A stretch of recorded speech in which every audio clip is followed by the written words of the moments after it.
ಸಮೇತ ಕಸ ಪಟ್ಟಾಡಿಸ್ಬಿಡ್ತಾ ಇದ್ರು ರತನಂಚಲು ನೀಟ್ಗೆ ಬರೋದು ಇದು. ಅದು ಉತ್ತರ ಕರ್ನಾಟಕಕ್ಕೆ ಹೋಗಿದ್ದಲ್ಲ, ಅಲ್ಲಿ 45 ಡಿಗ್ರಿ ಇರೋದಕ್ಕೆ ನಮ್ಗೆ ಅಲ್ಲಿ ವೆದರ್ಗೂ ಬಂದದ. ಆಮೇಲೆ ಫುಡ್ಡುವೆ ಫುಡ್ ಹೆಚ್ಚು ಕಮ್ಮಿ. ಈಗ ಮಂತ್ರಾಲಯದಲ್ಲೆಲ್ಲ ಮಾಡ್ತಾರೆ, ಊಟ ಮಾಡ್ಕೊಂಡು ಆರಾಮಾಗಿದ್ದಲ್ವಾ. ಮಂತ್ರಾಲಯದಿಂದ ವಾಪಸ್ ಬರ್ಬೇಕಾದ್ರೆ ನಮ್ಗೆ 7 ಗಂಟೆ ಬಸ್ ಇತ್ತು. 7 ಗಂಟೆಗೆ ಅಲ್ಲಿ ಮಂತ್ರಾಲಯ ಓಪನ್ ಆಗೋದು. ನಾನೇನ್ ಮಾಡ್ಬಿಟ್ಟೆ, ಹೊರಗಡೆ ತಿಂದ್ಬಿಟ್ಟೆ. ನೈಟ್ ಬಸ್ ಅಲ್ಲಿ ಬಂದಲ್ಲ, ಅದು ಕೊಳಚಿ ಹೊಟ್ಟೆ. ಅದ್ರ ಬೆಳಿಗ್ಗೆನೆ ನನ್ಗೆ ಬೇರೆ ಸ್ಟಾರ್ಟ್ ಆಯ್ತು. ಸೊ ಅಲ್ಲಿಂದ ಹೊರಗಡೆ ಫುಡ್ ಏನೋ ಮಿಸ್ಟೇಕ್ ಆಗದ. ಆಮೇಲೆ ಈಟು ಜಾಸ್ತಿ ಅಲ್ವಾ ಕಡೆ ಎಲ್ಲ, ಬಿಸಿಲು ಕಾಲ. ಇಲ್ಲ, ಬಿಸಿಲು ಕಾಲ ಇದ್ರು ನಾನು ಒಳಲ್ ಬಿದ್ದು ಓದಾಡ್ತಿದ್ನಲ್ಲ, ಸೊ ತಂಪು ಮಾಡ್ಕತಿದ್ದೆ ಹಂಗಾಗಿ ಬಾಡಿನ. ಈಟಾದ್ರೂ ಜಾಸ್ತಿ ಆಗಲ್ಲ. ಅದೇನೋ ಅಂತಾರಲ್ಲ ಹಂಗೆ, ಅದ್ ನಂದು ಗಾಚಾರ ಸರಿ ಇರ್ಲಿಲ್ಲ. ಗ್ರಾಚಾರ ಸರಿ ಇಲ್ಲ, ಗೀಚಾರ ಸರಿ ಇಲ್ಲ. ಇದೆಲ್ಲ ವಾಸಿ ಆದ್ಮೇಲೆ ಮೈಸೂರ್ಲೆ ಸುಮಾರಾಗಿರೋ ಕಡೆ ಒಂದ್ ಕೆಲಸ ನೋಡ್ಕೊ, ಏಕದಮ್ ನಿನಗೆ ಏನು ಲೆವೆಲ್ ಸಿಕ್ಕಲ್ಲ. ಮಾಡ್ತಾ ಇರು, ಅದ್ರಲ್ಲೇ ನೆಮ್ಮದಿಲ್ಲ. ಆಮೇಲೆ ಇದು ಬೇರೆ ಸೈಡ್ ಇದನ್ನು ಮಾಡ್ತಿದೆ ಇಲ್ಲ, ನೀ ಯಾಕೆ ಎದುರ್ಕೊಳ್ಳೋದೇನಿಲ್ಲ. ಬೇರೆ ಸೈಡು ಈಗ PF ಮಾಡ್ತೀನಿ ಅಂತಿದೆ, ಅದನ್ನ ಯಾಕದ ಮಾಡ್ಕೊಂಡು ಹೋಯ್ತಾ ಇರ್ಬೇಕು ಒಂದ್ ಇದು ಬರೋ ಗಂಟ. ನೀನು ಈಗ ನಮ್ಮ ಹುಡುಗ ಸಿವಿಲ್ ಇಂಜಿನಿಯರ್ ಮಾಡೋ, ನಾನು JCS ಎಷ್ಟು ಕೊಟ್ಟಾರಪ್ಪ ಅವನ್ಗ. ಅವಿದ್ದೆ ಇದರಲ್ಲಿ ಗ್ರೇಡ್ಲಿ ಅವನು PUC 91% ಅವ್ನು ತಂದಿದ್ದು. ಬೇಕಾದ್ರೆ ನಿಮ್ಮ ಅಮ್ಮನ್ನೇ ಕೇಳು. ಅಂದ್ರೆ ಅವ್ನ ಡೈರೆಕ್ಷನ್ ಕೊಡೋರು ಸರಿ ಇಲ್ಲ ಪಾಪ. ಸಿವಿಲ್ ತಕೊಬಿಟ್ಟ ಮಂಡ್ಯ ಹಂಗೇನಿಲ್ಲಮ್ಮ, ನಾನು ಕೆಲಸ ಮಾಡ್ತೀನಿ, ಸ್ಟಾರ್ಟ್ ಮಾಡ್ತೀನಿ ಏನಾದ್ರೂ. ಏನಂತಂದ್ರೆ ಈಗ ಒಂದ್ ಸ್ವಲ್ಪ ದಿವಸದಲ್ಲಿ ನಮ್ಗೆ ಯಾವ್ದೋ ಒಂದಷ್ಟು ಮನಸ್ತಾಪಗಳಾಯ್ತು. ನಮ್ಮವರು ಅಂತ ಅನ್ಕೊಂಡವ್ರು ನಮ್ಗೆ ಸ್ವಲ್ಪ ಬೇಜಾರ್ ಮಾಡ್ಬಿಟ್ರು. MCOM ಮಾಡಿರೋದು MBA ಮತ್ತೆ MBAಗ ಒಳ್ಳೆ ಇದೆ ಸಿಕ್ಕಲ್ಲ. ಸಿಗುತ್ತೆ ಹೇಳ್ತಾ ಇಲ್ವಾ, ನನಗೆ ಅವಾಗ ದಾರಿ ಗೊತ್ತಿರ್ಲಿಲ್ಲ, ಇವಾಗ ದಾರಿಗಳು ಗೊತ್ತಾಯ್ತು. ಕಲ್ಸಿದ್ರು, ಜನಗಳು ಕಲ್ಸಿದ್ರು. ಈಗ ನನ್ ಕಲ್ಸೋರು ಇರ್ಬೇಕಿತ್ತು, ಕಲ್ಸೋರು ಇರ್ಲಿಲ್ಲ. ನನ್ಗೀಗ ಕಲ್ತೆ ನಾನು ಒಂದು. ಈಗ ನಮ್ಮ ಹುಡುಗನ್ಗ ಪಾಪ ಮಂಡ್ಯ PSC ಸಿಕ್ಬಿಟ್ಟು ಸಿವಿಲ್, ನಮಗೂ ಗೊತ್ತಿಲ್ಲ, ನಂಗೂ ಏನು ಗೊತ್ತಿಲ್ಲ. 91% ಅವ್ನು PUC ತಗೊಂಡಿದ್ದು, ಸೈನ್ಸ್ ಸ್ಟೂಡೆಂಟು. ಅವನ ಜೊತೆಲಿ ಅವರೆಲ್ಲ ಇರೋರೆಲ್ಲ 1.5 ಲಕ್ಷ ತಕ್ಕತ್ತಾರ. ಪಕ್ಕದ ಮನೆ ಹುಡುಗ ಸಿದ್ಧಗಂಗಲ್ಲಿ ಹೋದ, ಅವನು JCL ಸಿಕ್ಕಿತ್ತು. ENT ಅವ್ನಿಗೆ ಉಲ್ಲಾಸ ಅಂದ್ಬಿಟ್ಟು ಅವ್ನು ತಗೊಂಡೋಗಿ ಸಿದ್ಧಗಂಗ ಹಾಕಿದ್ರು. ಸಿದ್ಧಗಂಗ ಹಾಕಿದ ತಕ್ಷಣ ಅವ್ನಿಗೆ ಕ್ಯಾಂಪಸ್ ಸೆಲೆಕ್ಷನ್ ಆಯಿತು. ಕೇರಳಕ್ಕೆ ಟ್ರೈನಿಂಗ್ ಕಳಿಸ್ತು, ಅಲ್ಲೇ ಕ್ಯಾಂಪಸ್ ಸೆಲೆಕ್ಷನ್ ಆಯಿತು. ಫಸ್ಟು ಅವ್ನಿಗೆ ಕೊರೋನಾ ಟೈಮಿಗೆ ಬರ್ತಿದ್ದದು 28,000, 28,000 ಪುನಃ ಯಾವ ಕೆಲಸ ಮಾಡ್ತಿದ್ದು ಒಂದು ಕಂಪ್ನಿಲಿ 15,000 ಅಷ್ಟಕ್ಕೂ ಕೆಲಸ ಮಾಡಿನಿ, ಸಂಬಳ ಕೊಡ್ಲಿಲ್ಲ. ನೋಡ್ದ್ಯಾ, ಅದಕ್ಕೆ ಸ್ವಲ್ಪ ಬೇಜಾರಾಯ್ತು. ಯಾಕಂದ್ರೆ ಕಷ್ಟ ಬಿದ್ದು ಗೆದ್ದಿದ್ದೆ ನಾನು. ನಂದು ಅನ್ಕೊಂಡ್ ಕೆಲಸ ಮಾಡಿದೆ. ನಾನ್ ಇಲ್ದೇ ಇರೋದನ್ನು ನಾನೇ ಹೇಳ್ದೆ ಅಂತ ಅಂದ್ಬಿಟ್ಟು, ಇಲ್ದೇ ಇರೋದನ್ನೆಲ್ಲಾನು ನಮ್ಮ ಫ್ಯಾಮಿಲಿಲೇ ತಂದಾಕಿ ಸ್ವಲ್ಪ ಮನಸ್ತಾಪಗಳು ಮಾಡ್ಬಿಟ್ರು. ಅದಕ್ಕೆ ಯಾಕೋ ಬೇಡ, ಸ್ವಲ್ಪ ಅಂದ್ರೆ ನಮಗೂ ಮನ್ಸಿರುತ್ತಲ್ಲ, ಕಷ್ಟ ಬಿದ್ದು ಗೆದ್ದಿದ್ರು. ಈಗ ಅವನು ಈಗ ಯೋಚನೆ ಮಾಡ್ತಾನೆ, ಎಲ್ಲವಳು ನಮ್ಮ ಚಿಕ್ಕ ಮಗ ಈಗ ಯೋಚನೆ ಮಾಡ್ತಾನೆ, ಅಯ್ಯೋ ಏನ್ ಸುಳ್ಗಾಡ್ ಸಂಬಳನೋ ಬಿಡಮ್ಮ ಅಂತಾನ. ಅಂದ್ರ ಏನ್ ಮಾಡಕ್ಕಾಯ್ತು, ಇಂಟೆಲಿಜೆಂಟು ಕೇಳಬೇಕಾರೆ ಅವ್ನ ಏನಂತಿದ್ರು ಗೊತ್ತಾ, ಎಲ್ಲರೂ ಅಷ್ಟು ಕೆಪಾಸಿಟಿ ಇತ್ತು ಕಣ ಅವ್ನಿಗೆ, ಓದೋ ಕೆಪಾಸಿಟಿ. ನಮಗೆ ಗೊತ್ತಾಗ್ಲಿಲ್ಲ, ಭಾರಿ ಇಂಟೆಲಿಜೆಂಟ್ ಅವನು. LKGಯಿಂದ ಅವ್ನು ಮಾರ್ಕ್ಸ್ ಕಾರ್ಡ್ ನೋಡ್ಬಿಟ್ರೆ ನನಗೆ ಹೊಟ್ಟೆ ಬೇಯ್ತದೆ. ಎಲ್ಲನೂ ಮಡ್ಗವನ ಪಾಪ. ಈಗ 30,000 ಕಲ್ ದುಡಿತಾನ ಚೋರ್ನಳ್ಳಿಲಿ. ಬೆಂಗ್ಳೂರ್ಗೆ ಹೋಗಿದ್ದ, ಅಲ್ಲಿ ಅಲ್ಲೂ 28 ಕೊಡ್ತಿದ್ರು. ನಾನು ಅಲ್ಲಿ ಯಾಕಪ್ಪ PGಲಿ ಇದ್ಕೊಂಡು ಆರೋಗ್ಯ ಹಾಳು ಮಾಡ್ಕೊಳ್ಳೋದ್ರ ಬದಲು ಫಸ್ಟ್ ಕರ್ಕೊಂಡೋಗಿ ಅಲ್ಲಿ ಸ್ವಾಮಿಗಳು ತಂದು ಕೊಡ್ಸಿದ್ದೀವಿ ಒಂದು ರೆಸ್ಯೂಮ. ಅದು ಕಾಲ ಆಯ್ತಲ್ಲ ಬಂದ್ಬಿಡಪ್ಪ ಅಂತ ನಾನೇ ಸೇರಿಸ್ತು. ಈಗ ಏನಂತಾನ, ಅಯ್ಯೋ ಹೆಂಗೆ ನಡೀತದೆ ಬಿಡಮ್ಮ, ಬರ್ತದೆ ಅದು. ಅಮ್ಮ ನಡಿಯಕ್ಕೆ ದೇವರು ನಂಗೆ ತೊಂದರೆ ಕೊಟ್ಟಿಲ್ಲ.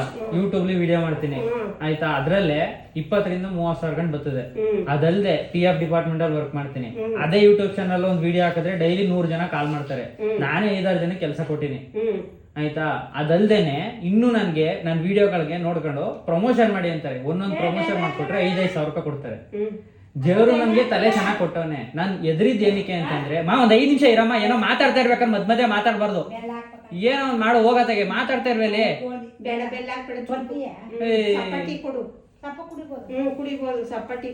ಸೊ ನನ್ಗೇನಂತಂದ್ರೆ, ಈಗಿನ್ನು 25, ನನ್ಗೆ 28 ಆಗಂಟ ಯಾವ್ದಾದ್ರು ಒಂದು ಕೆಲ್ಸದಲ್ಲಿಲ್ಲ ಅಂದ್ರೆ ನಮ್ಮ ಅಪ್ಪ ಅಮ್ಮನ್ಗೆ ತಲೆ ತಗ್ಗಿಸ್ಬೇಕಾಯ್ತು. ದಟ್ ಕೆಲ್ಸ ಮಗನ್ಗೆ ಅಷ್ಟು ಓದಿಸ್ಬಿಟ್ಟು ಒಂದ್ ಕೆಲ್ಸ ಕೊಡ್ಸಕ್ ಇದಾಗ್ಲಿಲ್ಲ, ಜನಗಳು ಆಡ್ಕತ್ತಾರೆ. ನಾನು ನಮ್ಮ ಫ್ಯಾಮಿಲಿಯಲ್ಲಿರೋರ್ಗೆ ಎಲ್ಲರಿಗೂ ಭಿಕ್ಷೆ ಬೇಡ್ದೆ, ಕೆಲ್ಸ ಕೊಡ್ಸಿ ಅಂತ. ಇವರ ಸ್ವಂತ ತಮ್ಮ ಅವ್ರೇನಂತಾರೆ, ಅವರ ತಂಗಿ ಮಗಳಿಗೆ ಕರ್ಕ ಬಂದು ಇಂಟರ್ವ್ಯೂ ಅಟೆಂಡ್ ಮಾಡಿಸ್ತವ್ರು. ಅವ್ರ ಕಂಪ್ನಿಲೇ ಇಂಟರ್ವ್ಯೂ ಆಯ್ತಿದ್ರು, ಒಂದ್ ಮಾತು ಹೇಳಲಿಲ್ಲ ನನಗೆ. ಅಂತ ಜನಗಳ ಮಧ್ಯೆ ಇದೀವಿ. ಕೇಳಿದ್ರೆ ನೀನ್ ಫೋನ್ ಮಾಡಿದ್ರೆ ಫೋನ್ ಎತ್ತಲ್ಲ. ಸೊ ನನ್ನ ಜೀವನ ಹಾಳಾಗೋಯ್ತದೆ ಅನ್ನೋದ್ರ ಬಗ್ಗೆ ಕಾನ್ಸಂಟ್ರೇಷನ್ ಇಲ್ಲ ಅವ್ರಿಗೆ. ನೀನು ಫೋನ್ ಎತ್ತಲಿಲ್ವಲ್ಲ ಅದು ಮಾತ್ರ ತಲೆ ಹುಡ್ಕತ್ತು. ಸೊ ನಮ್ಮವರೇ ನಮ್ಗೆ ಯಾವತ್ತೂ ಆಗಲ್ಲ. ಈಗ ನನ್ನ ವಿಡಿಯೋಗಳು ನೋಡ್ಕೊಂಡು ಎಷ್ಟೋ ಜನ ನಿಮ್ಗೆ ಯಾವ ಕೆಲಸ ಬೇಕು ಹೇಳಿಬ್ರು ನಾನು ನಿಮ್ಗೆ ಕೊಡಿಸ್ತೀನಿ ಅಂತಾರೆ. ನಮ್ಮವ್ರಿಗಿಂತ ಹೊರಗ್ನವ್ರು ನನಗೆ ಜಾಸ್ತಿ ಸಪೋರ್ಟ್ ಮಾಡ್ತಾವ್ರೆ. ಸೊ ನಾನು ಅದಕ್ಕೆ ಏನ್ ಮಾಡ್ತಾವ್ನಿ, ನಾನು ಮಾಡದ ಕೆಲ್ಸಕ್ಕೆ ಸೇರ್ಕೊಳ್ಳೋದ. 10,000 ಸಿಕ್ಕಿದ್ರು ಚಿಂತೆ ಇಲ್ಲ, ಜನಗಳ ಬಾಯಿ ಮುಚ್ಚಕ್ಕೋಸ್ಕರ ಯಾವ್ದಾದ್ರು ಒಂದು ಕೆಲಸ ಮಾಡ್ತಿರ್ಬೇಕು. ನಂದು ಅಂತ ಏನಾದ್ರು ನಾನು ಸ್ಟಾರ್ಟ್ ಮಾಡ್ಬೇಕು. ಯಾಕಂದ್ರೆ ಎಷ್ಟ್ ದಿನ ಆದ್ರೂ ಅಷ್ಟೇ. ಈಗ ಇವತ್ತು ಇವ್ರ ಹೆಂಗ್ ನಂಗೆ ಮೋಸ ಮಾಡಿದ್ರು, ಮುಂದೆ ಇನ್ನೊಂದ್ ಕಂಪ್ನಿಯವರು ನಾನು ಹಂಗೆ ಕೆಲಸ ತೆಗೆದ್ಬಿಟ್ಟು ಮೋಸ ಮಾಡ್ಬೋದು. ಸೊ ನಂದು ಅಂತ ಏನಾರು ಒಂದ್ ಇರ್ಬೇಕು. ಯಾಕಂದ್ರೆ ದೇವ್ರು ನನ್ಗೆ ಅದೊಂದು ಒಂದಷ್ಟು ಕಲೆ ಕೊಟ್ಟವನೆ, ಬುದ್ಧಿ ಕೊಟ್ಟವನೆ. ಆ ಬುದ್ಧಿ ಯೂಸ್ ಮಾಡ್ಕೊಂಡು ನಾನು ಒಂದಷ್ಟು ಜನಕ್ಕೆ ಕೆಲಸ ಕೊಡ್ಬೇಕು. ಇರಾಸ್ತಿನ ನೆಮ್ಮದಿಯಾಗಿ ಕೆಲಸ ಮಾಡ್ಬೇಕು, ಒಂದಷ್ಟು ಜನಕ್ಕೆ ಮೋಸ ಮಾಡ್ಬಾರ್ದು, ಜೊತೆಲಿರೋರ್ ಜೊತೆಲ್ಲ ಚೆನ್ನಾಗಿರ್ಬೇಕು ಅಷ್ಟೇ. ನಮ್ಮ ಅಪ್ಪ ಅಮ್ಮನ ಕೊನೆಯವ್ರಿಗೂ ಚೆನ್ನಾಗಿ ನೋಡ್ಕೋಬೇಕು. ಬಟ್ ಏನಂದ್ರೆ ಅವಳಿಗೆ ದುಡ್ಡಾಸೆ ಜಾಸ್ತಿ, ಚಿನ್ನ ಅಂತಾಳೆ. ನಂಗೆ ಅದೊಂದು ಉಂಟೋದ್ರೆ ನೆಮ್ಮದಿ ಜೀವನ. ಕೂತ್ಕೊಂಡು ಅಡ್ಗೆನ ನಾನು ಕೇಳ್ದಾಗ ಮಾಡ್ಕೊಂಡು ಊಟ ತಿಂಡಿ ಮಾಡ್ಕೊಂಡು ಹೋಗ್ಬಿಟ್ರೆ ನನ್ನ ಫ್ಯಾಮಿಲಿ ಅಂತ ಫ್ಯಾಮಿಲಿ ಇನ್ನೊಂದಿಲ್ಲ. ಯಾಕಂದ್ರೆ ನಮ್ಮ ಅಪ್ಪ ನನ್ಗೆ ಒಂಥರ ಫ್ರೆಂಡ್ ತರ ಇರ್ತಾರೆ, ತೊಂದರೆನೇ ಇಲ್ಲ. ಹೆಂಗಿದ್ರು ಫ್ರೆಂಡ್ ಆಗಿರ್ತಾರೆ. ಜಗಳ ಆಡ್ತೀವಿ, ಬೈತೀವಿ, ಕಿತ್ತಾಡ್ತೀವಿ, ಪುನಃ ಒಂದ್ 2 ದಿನ 3 ದಿನ ಬಿಟ್ಕೊಂಡು ಪುನಃ ಸರಿ ಹೋಗ್ತೀವಿ. ನಮ್ಮ ಅಪ್ಪನ ತೊಂದರೆನೇ ಇಲ್ಲ. ಇವ್ರನ್ನ ನಾನು ಸರಿ ಮಾಡಕ್ ಆಯ್ತಾ ಇಲ್ಲ. ಏನಕ್ಕೆ ಅಂತಂದ್ರೆ ಇವಳು ಜಿದ್ದು ಬಿದ್ಬಿಟ್ಟಾಳೆ. ನಮ್ಮ ಇವರ ವಾರ್ಗೀತೆ ಏನವ್ರೆ ಊರಲ್ಲಿ, ಅವರು ಚಿನ್ನ ತಗೋತಾರೆ, ನಾನು ಚಿನ್ನ ತಗೋಬೇಕು. ಬಟ್ ನಮ್ಗೆ ಮಾಡ್ತಾ ಇರೋದು ಇವಳು. ನಾನೇ ಬದುಕಿ ಈಗ ಒಂದ್ 2-3 ದಿವಸದಲ್ಲಿ ಈ ಕೆಲ್ಸಕ್ಕೆ ಓಡ್ತಾವಳೆ. ನಾನು ಸತ್ತೋದ್ರೆ ನಾಳೆ ನಾಳಿದ್ದು ಅವಳು ಚಿನ್ನ ಮಾಡಿಸಿ ಏನ್ ಪ್ರಯೋಜನ ಅಲ್ವಾ? ನಾನು ಆ ಕಾರಣಕ್ಕೆ ಹೇಳ್ತಾನೆ, ನನ್ನನ್ನ ಈಗ ಚೆನ್ನಾಗಿ ನೋಡ್ಕೋ, ನಾನೇ ಮುಂದಕ್ಕೆ ನಿನಗೆ ಚಿನ್ನ ಆಯ್ತೀನಿ ಅಷ್ಟು ನಾನು ಹೇಳ್ತಾ ಇರೋದು ಅವಳಿಗೆ. ಅವಳು ಅರ್ಥ ಮಾಡ್ಕೊತಿಲ್ಲ ಅದನ್ನ. ನಾನು ಇನ್ನು ಹೆಂಗ್ ಅರ್ಥ ಮಾಡಿಸ್ಬೇಕೋ ಗೊತ್ತಿಲ್ಲ.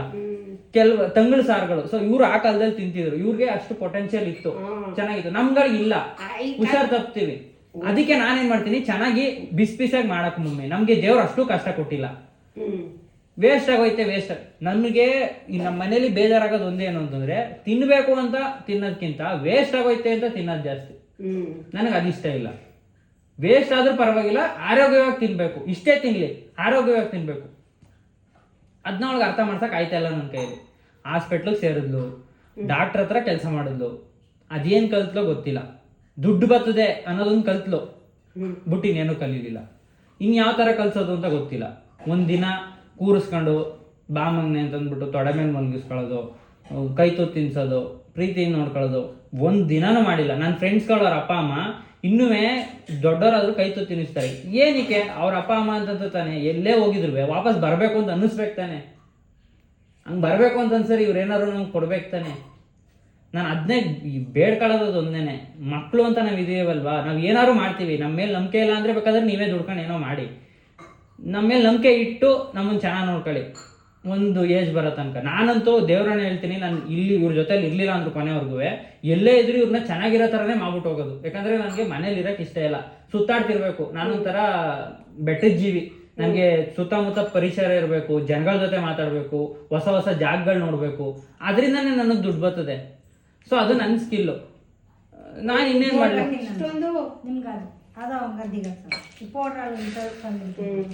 ಪ್ಯಾಕೆಟ್ ಪೌಡ್ರದೆಲ್ಲ ತಂದು ಕಡೆ ಹಾಲು ತಂದು ವೇಸ್ಟ್ ಆಯ್ತು.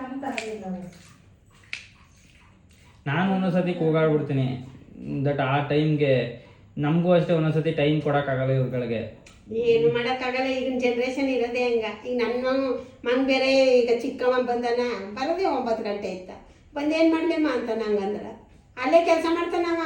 ಜೊತೆಲಿರೋ ಹುಡುಗರೆಲ್ಲ ಬೈತಾರೆ, ಆಂಟಿ ಇವನು ಬುದ್ಧಿ ಹೇಳು ಆಂಟಿ, 9 ಗಂಟೆ ಗಂಟ್ಲು ಆ ಪೀಡಿ ಹೇಳಿದ್ರು ಅಂತ ಮಾಡ್ತಾನಲ್ಲ ಅಂತ. ಯಾರಿಗೂ ತಿರುಗಿಸಿ ಮಾತಾಡಲ್ಲ, ಯಾರು ಹೇಳಿದ್ರು ಮಾಡ್ತಾನ. ಏನು ಮಾಡ್ದೆ? ಈಗ ಅವನು ಅನ್ನೋದು ಹಂಗೆ, ನೀನು ಏನೇ ಮಾಡಿದ್ರು ನನ್ನಾಗಂತಾನ. ನೀನು ಏನೇ ಮಾಡಿದ್ರು ಏನಾಗಬೇಕು ಅಂತದೆ ಅದಾಯ್ತದೆ, ತಲೆ ಕೆಡ್ಸ್ಕೊಬೇಡ ಕಣಮ್ಮ ಯಾವುದಕ್ಕೂ ಅಂತಾನ. ನಮ್ಗೆ ಹಿಂದಿನ ಕಾಲದವರಲ್ಲಪ್ಪ, ನನ್ಗೆ 63 ವರ್ಷ, ನಿನ್ನೊಂದು ಹೇಳೋಕೇನ. ಆ ಕಾಲದಲ್ಲೇ PUC ಓದಿದ್ದೀನಿ ನಾನು. 81ನೇ ಇಸ್ವಿಲೇ ಸೈನ್ಸ್ ಸ್ಟೂಡೆಂಟು. ನನ್ನ ಹಣ ಬರೋದು ನೋಡು. ನಮ್ಮ ಚಿಕ್ಕಪ್ಪಾಜಿ JSS ಪ್ರಿನ್ಸಿಪಾಲ್ ಆಗಿ ನಮ್ಮ ಮನೇಲಿ ಕೂಲಿ ಮಾಡ್ತಿದ್ದಾರಲ್ಲ ಅವ್ರಿಗೆಲ್ಲ ಕೆಲಸ ಕೊಡಿಸಿದ್ರು. ಅವ್ರ ಮನೇಲೆ ಓದಿಸ್ತದು, ಬೇಕಾದಷ್ಟು ಜನಕ್ಕೆ ಕೆಲಸ ಕೊಡಿಸಿದ್ರು. ಬುದ್ಧಿಯವ್ರಿಗೆ ಹೇಳಿ ರಾಜೇಂದ್ರ ಬುದ್ಧಿಯವ್ರಿಗೆ ನಮ್ಮನ್ನ PUC ಮಾಡಿಸಿದ್ರಲ್ಲ. ಆ ಕಾಲದಲ್ಲೇ ಯಾವ್ದಾದ್ರು ಒಂದು ಟ್ರೈನಿಂಗ್ ಕೊಡಿಸ್ಬಿಟ್ಟು TCH ಮಾಡಿಸ್ಬಿಟ್ಟಿದ್ರು. ಇವತ್ತಿನ ದಿನದಲ್ಲಿ ನಾನು ಗೌರ್ಮೆಂಟ್ ಟೀಚರಾಗಿ ಪೆನ್ಷನ್ ತಗೋಬೋದಾಗಿತ್ತು. ಮಾಡಲಿಲ್ಲ ಅವರು. ನಾವೇನು ಮಾಡೋಕ್ಕದು? ನಮ್ಮ ಹಣ ಬರ್ಕ ನಿನ್ನೊಂದು ಹೇಳೋಕೇನ. ತಗೊಂಡೋಗಿ 16 ವರ್ಷ ಚೆನ್ನಾಗಿಂಗಳಿಗೆ ಹಾಕಿದ್ರು. ಅಲ್ಲಿ ದೊಡ್ಡ ಫ್ಯಾಮಿಲಿ, 400 ಫಲ 500 ಫಲ ರಾಗಿ ಬೆಳಿತೀವಿ. 100 ಕಾಲ್ನಡ ದನ ಅದ, 20 ಕಾಲ್ನಡ ಎಮ್ಮ ಅದ, 4 ಜನ ಅವರ ಏರ್ ಕಟ್ಕೊಂಡು ಉಡೋಕೆ ಆಳುಗಳು ಅವ್ರು ಬೇಸಾಕೋದು ಬಂದವ್ರು ಓದೋರು ನೋಡ್ಕೊಳ್ಳೋದು ಈ ಥರ ಮಾಡಿ ಲಾಸ್ಟ್ ಮೂಮೆಂಟಲ್ಲಿ ಮದುವೆ ಆಯಿತು. ಮೈಸೂರಿಗೆ ಬಂದಾಗ ನಾನು ನಮ್ಮ ಮನೆಯವ್ರು ಬಸ್ ಹತ್ತಿದ್ರೆ ಅವ್ರು ಇಂಚರೆ ನಿಂತ್ಕೊತಿದ್ದೆ, ಗೊತ್ತಿಲ್ಲದೆ ನಿನ್ನೊಂದು ಹೇಳೋಕೆನ ಎಲ್ಲರೂ ಇಳಿದ್ಬಿಟ್ರು ನಾ ಏನು ಮಾಡಲಿ ಅಂತ ಗೊತ್ತಾ. ಅಷ್ಟು ಇದು JSS ಲೇಔಟ್ಗೆ ಹೋದರೆ ಚಿಕ್ಕಲ್ಲಿ ನಮ್ಮ ಕಂತಿದ್ದು ಅಪ್ಪಾಜಿ ಅಮ್ಮ JSS ಲೇಔಟ್ಗೆ ಹೋಗ್ತೀನಿ ಅಂತ ಹೋಗೋರ ಎಲ್ಲಿ ತಪ್ಪಿಸ್ಕೊಂಡಿದ್ದಾರೋ ಅಂತಿದ್ರು. ಲಕ್ಷ್ಮೀಪುರಂ ಸ್ಕೂಲ್ಗೆ ಹೋಗೋಕೆ ಶುರು ಮಾಡಿದ್ನಪ್ಪ, ಒಂದು 10 ವರ್ಷ ಕೆಲಸ ಮಾಡಿ. ಆಗ ನಂಗೆ ನಿಮ್ಮ ಅಮ್ಮನಷ್ಟು ನ್ಯಾಕಿಲ್ಲ ನಂಗೆ ನಿನ್ನ ಜೊತೆ ಹೇಳೋಕೆನ, ನಿಮ್ಮಮ್ಮ ಎಲ್ಲದರಲ್ಲೂ ನ್ಯಾಕಾಗೋಳ, ನಾನೇ ಹೇಳ್ತೀನಲ್ಲ ಅಷ್ಟು. ಆಗ ಏನು ಮಾಡೋಕ್ಕಾಗಲ್ಲ. ಈಗ ನಮ್ಮ ವಿಶ್ವಾಸ ಏನಂತನ, ಯಾಕೆ ತಲೆ ಕೆಡ್ಸ್ಕತಿಯಮ್ಮ ಎಲ್ಲದನ್ನ. ನಮ್ಮ ಅಮ್ಮನ್ಗೆ ನ್ಯಾಕ್ ಆಗಕ್ಕೆ ಇನ್ನೊಂದೇನು, ನಮ್ಮಪ್ಪ ಬಿಟ್ಟು ಕೊಟ್ರು, ಎಲ್ಗಾದ್ರೂ ಹೋಗು ನೀನು, ಏನಾದ್ರೂ ಮಾಡು ಚೆನ್ನಾಗಿರು ಅಂತ. ನಮ್ಮ ಅಪ್ಪನ ತರ ಫ್ರೀಡಮ್ ಮೋಸ್ಟ್ಲಿ ಈ ಜನರೇಷನ್ ಹೆಣ್ಮಕ್ಳಿಗೆ ಯಾರು ಕೊಟ್ಟಿಲ್ಲ, ಕೊಡೋದು ಇಲ್ಲ. ಏನಕ್ಕೆ ಅಂದ್ರೆ ಎಷ್ಟೊತ್ತಾಯ್ತು ಮನೆಗ್ ಬಂದ್ ಇದ್ ಮಾಡು, ನಮ್ಮ ಅಮ್ಮನ್ಗೆ ಅಷ್ಟು ಫ್ರೀಡಮ್ ಕೊಟ್ಟಿದ್ರು ಆ ಮನುಷ್ಯನ್ಗೆ ಕರೆಕ್ಟಾಗಿ ಮರ್ಯಾದೆ ಕೊಡಲ್ಲ. ಅದೇ ಬೇಜಾರು ನಂಗೆ. ನಾನು ಹೇಳ್ತೀನಿ ಮಮ್ಮಿ ಅಪ್ಪ ಏನ್ ಹೇಳ್ತಾರೆ ಅದು ಮಾಡು. ಅವಳಿಗೆ ಅವಳ ತಲೆಯಲ್ಲಿ ಏನಿರುತ್ತೆ ಅದೇ ಮಾಡ್ಬೇಕು. ಅವಳು ಕೆಟ್ಟವಳು ಅಂತ ನಾನು ಹೇಳೋದೇ ಇಲ್ಲ, ಯಾಕಂದ್ರೆ ನನ್ ಜನ್ಮ ಕೊಟ್ಟಿರೋ ತಾಯಿಯವರು. ಅವಳು ಕೆಟ್ಟವಳು ಆಗಕ್ ಸಾಧ್ಯನೇ ಇಲ್ಲ, ಆಯ್ತಾ. ಬಟ್ ಏನಂದ್ರೆ ಅವಳಿಗೆ ಮಣ್ಣುತನ, ಅವಳಿಗೆ ಅವಳದ್ದು ಏನ್ ಅನ್ಕೊಂಡವಳೆ ಅದೇ ಆಗ್ಬೇಕು. ಬಟ್ ನಾನು ಹೇಳ್ತಿರೋದು ಈಗ ಬದುಕಿದ್ರೆ ಮುಂದಿನ ಜೀವನ ಚೆನ್ನಾಗಿರುತ್ತೆ.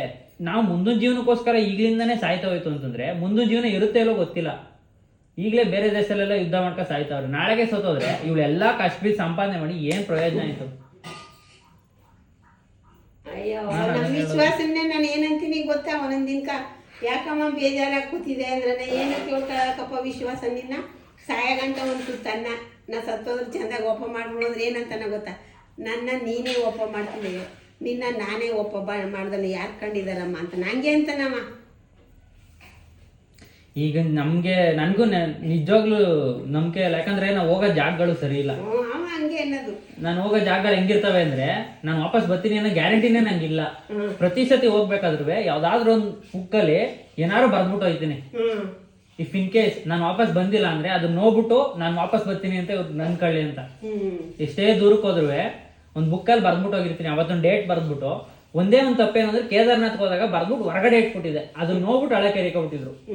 ಅವತ್ತಿಂದ ಆ ತಪ್ಪು ಮಾಡಾರ. ಎಲ್ಲಾರು ಇಟ್ಟಿರ್ತೀನಿ, ಅದ್ ಎಲ್ಲಿ ಇಟ್ಟಿರ್ತೀನಿ ಅಂತ ವೀರೇಶನ್ಗೆ ಹೇಳಿರ್ತೀನಿ, ಇಲ್ಲ ನನ್ನ ಫ್ರೆಂಡ್ ಒಬ್ಳು ಅವಳೆ ತುಂಬಾ ಕ್ಲೋಸ್ ಫ್ರೆಂಡ್, ಅವಳಿಗೆ ಹೇಳಿರ್ತೀನಿ. ಯಾಕಂದ್ರೆ ಅನಿರೀಕ್ಷಿತ ಜೀವನ ಹೆಂಗಾಯ್ತದೆ ಏನೋ ಗೊತ್ತಿಲ್ಲ. ಸೊ ಆ ಟೈಮಲ್ಲಿ ಏನಾಗ್ಬೇಕು ಅದಾಯ್ತದೆ. ಅವ್ಳಿಗೆ ಹೇಳ್ಬಿಟ್ಟು ಹೋಗಿರ್ತೀನಿ, ಅಥವಾ ಇವನ್ ವೀರೇಶನ್ಗೆ ಹೇಳ್ಬಿಟ್ಟು ಹೋಗಿರ್ತೀನಿ, ನೋಡಪ್ಪ ನಾನು ವಾಪಸ್ ಬಂದಿಲ್ಲ ಅಂದ್ರೆ ಮಾತ್ರ ಅದನ್ನ ತೋರಿಸು, ಬಂದ್ರೆ ಅದನ್ನ ತೋರಿಸ್ಬೇಡ. ಯಾಕಂದ್ರೆ ಅದನ್ನ ನಾನು ತೆಗೆದು ನೋಡಿದಾಗ ನನ್ಗೊಂಥರ ಅನ್ಸುತ್ತೆ, ಓ ನಾನು ಹಿಂಗ್ ಬರ್ದಿದೆ, ನಮ್ಮ ಅಪ್ಪ ಅಮ್ಮನ ಒಂದು ಭರವಸೆ ಕೊಟ್ಟಿದೆ, ನಾನು ಮಗನಾಗಿ ನನ್ನ ಕರ್ತವ್ಯ ಏನ್ ಮಾಡ್ಬೇಕಿತ್ತು ಅಟ್ಲೀಸ್ಟ್ ಅಷ್ಟನ್ನು ಮಾಡಿದ್ದೀನಿ. ಯಾಕಂದ್ರೆ ನಾನು ಇಷ್ಟನ್ನು ಮಾಡೋಕ್ಕಾಗಿಲ್ಲ ಅಂದ್ರೆ ಇಷ್ಟನ್ನು ಮಾಡಿದ್ದೀನಿ, ಈಗ ಆಲ್ರೆಡಿ ಮಾಡಿದ್ದೀನಿ. 50 ಲಕ್ಷ ಸಂಪಾದನೆ ಮಾಡಕ್ ಆಗಿಲ್ಲ, 5 ಲಕ್ಷ ಸಂಪಾದನೆ ಮಾಡಿದ್ದೀನಿ. ಅದು ಎಲ್ಲೆಲ್ಲಿ ಇಟ್ಟಿದ್ದೀನಿ ಅಂತ ಬರ್ದಿಟ್ಟೋಗಿರ್ತೀನಿ. ನಾನು ಸತ್ತೋದ್ರೂ ನಮ್ಮ ಅಪ್ಪ ಅಮ್ಮನಿಗೆ ಒಂದೇ ಸತಿ ಬರ್ಡನ್ ಆಗೋದು ಬೇಡ. ನನ್ನ ಹುಟ್ಟಿಸಿರೋದಕ್ಕೆ ನನ್ನ ಕಡೆಯಿಂದ ಒಂದು ಸಣ್ಣ ಅಳಿಲ್ ಸೇವೆ ತರ ನಾನು ಏನಾದ್ರು ಸಂಪಾದನೆ ಮಾಡಿ ಎಲ್ಲಿ ಇಟ್ಟಿರ್ತೀನಿ ಅಂತ ಹೇಳ್ಬಿಡ್ತೀನಿ. ಆ ಥರ ಬೇಡ ಹಂಗೆ ಆಗೋದು. ನಾನು ಅವ್ರನ್ನ ಕೊನೆವರೆಗೂ ಚೆನ್ನಾಗಿ ನೋಡ್ಕೋಬೇಕು. ಬಟ್ ದೇವ್ರಿಚ್ಛೆ. ಸರಿ ಅಮ್ಮ, ಸುಮ್ಮನೆ ನಿಮ್ಗೂ ತಲೆ ತಿಂದು ಅನ್ಸುತ್ತೆ. ಏನು ಇಲ್ಲ, ಹಂಗೆ ನಾನು ಇರೋದು ಹೇಳ್ತೀನಿ. ಹಂಗೆ ಒಂದು ಕೆಲಸ ಹುಡಿಕೊಂಡು ಅಚ್ಚುಕಟ್ಟಾಗಿ ಬುದ್ಧಿವಂತ ಪೆದ್ದ ಏನಿಲ್ಲ, ನೀನು ನಾಲೆಡ್ಜ್ ಇದೆ, ಬುದ್ಧಿವಂತರೇ ಅಮ್ಮ ಎಲ್ಲರೂ. ಬಟ್ ಏನಂದ್ರೆ ಆ ಬುದ್ಧಿವಂತಿಕೆನ ಹಿಂದಿನ ಕಾಲದಲ್ಲಿ ಪುಷ್ ಮಾಡೋರು ಇಲ್ಲ. ಹಿಂದಿನ ಕಾಲದವ್ರ ಹಂಗೆ ನಮ್ಮವರೇ ನಮ್ಗೆ ನಿಜವಾಗ್ಲೂ ಸಪೋರ್ಟ್ ಮಾಡಿದ್ರೆ ಇಷ್ಟೊತ್ತಿಗೆಲ್ಲ ನಮ್ದು ಕೆಲಸ ಏನೇನೋ ಅಲ್ಲ. ಬಟ್ ಅವ್ರಿಗೆ ಬೇಕಿಲ್ಲ. ಏನಕ್ಕೆ ಅಂತಂದ್ರೆ ಇವ್ನ್ಗೆ ಹೆಲ್ಪ್ ಮಾಡ್ಬಿಟ್ರೆ ನಮ್ ಜನ ಹೆಂಗೆ ಅಂದ್ರೆ ನಾವು ಚೆನ್ನಾಗಿರ್ಬೇಕು, ನಮ್ ಜೊತೆಗಿರೋರು ಚೆನ್ನಾಗಿರ್ಬೇಕು, ನಮ್ಗಿಂತ ಚೆನ್ನಾಗಿರ್ಬಾರ್ದು. ಈಗ 91% ತಕೊಂಡ ನಮ್ಮ ಚಿಕ್ಕಪ್ಪಾಜಿ ಪ್ರಿನ್ಸಿಪಾಲ್ ಇದ್ರು, ಅವ್ರಿಗೆ ಬಂದು ಏನೂ ಕೇಳಲಿಲ್ಲ. ಎಲ್ಲಿ ನಾನೇ ಹೋಗ್ಬೇಕಾಗಿತ್ತಂತ ಅವ್ರ ದಂಡ್ಕ ಎಲ್ಲಿಗೆ ಸೇರಿಸ್ಲಿ ಏನಾಯ್ತ ಅಂತ.